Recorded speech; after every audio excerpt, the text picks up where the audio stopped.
புத்தளம் எருக்கலம்பிட்டி முஸ்லிம் மகா வித்தியாலயத்தில் இடம்பெற்ற விளையாட்டு விழாவில் கலந்து கொண்ட விளையாட்டுத்துறை பிரதி அமைச்சர் HMM ஹாரிஸ் இவ்வாறு கருத்து வெளியிட்டார்.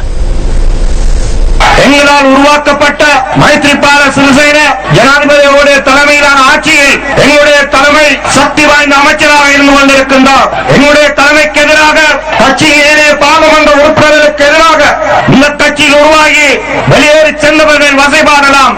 ஒன்றுமே செய்ய முடியாதவர்கள், மக்களுடைய துன்பங்களை அறியாதவர்கள் என்று. ஆனால் நிலைமை அவ்வாறு இல்லை. 1000 மில்லியன் கணக்கில் கடந்த ஜனவரியில் அவருடைய அமைச்சுக்கு நிதி ஒதுக்கீடு செய்யப்பட்டுள்ளது. இந்த வடமாகாண மக்களுடைய தேவைகள், எருக்கலம்பிட்டி பிரதேச மக்களுடைய தேவைகளை நிறைவேற்றுவதற்காக கட்சி தலைமை இன்று தயாராகி வருகின்றது.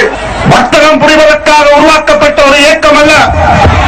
இந்த நாட்டில் 20 லட்சம் முஸ்லிம்களுடைய தலையெழுத்தை அது எந்த ரூபத்தில் வந்தாலும், புலிகளுடைய ரூபத்தில் வந்தாலும், பொதுபல சேனா ரூபத்தில் வந்தாலும், புதிய அரசியலமைப்பு ரீதியான புதிய தேர்தல் முறை ஊடாக இந்த மன்னார் மாவட்டத்தின் வன்னி மாவட்டத்தின் பாராளுமன்ற இருப்பை அளிப்பதற்கு முற்பட்ட பொழுது கூட 20ஆம் திருத்த சட்டம் என்று கடந்த பாராளுமன்றம் கலைப்பதற்கு முன்பு உங்களுடைய பாராளுமன்ற பிரதித்துவத்தை அளிப்பதற்கு முற்பட்ட பொழுது கூட இந்த இயக்கத்தின் தலைமை தன்னன் தனியாக நின்று தேர்தல் முறையை மாற்ற விடாமல் பாராளுமன்ற பிரதித்துவத்தை காப்பாற்றிக் கொடுத்தார்.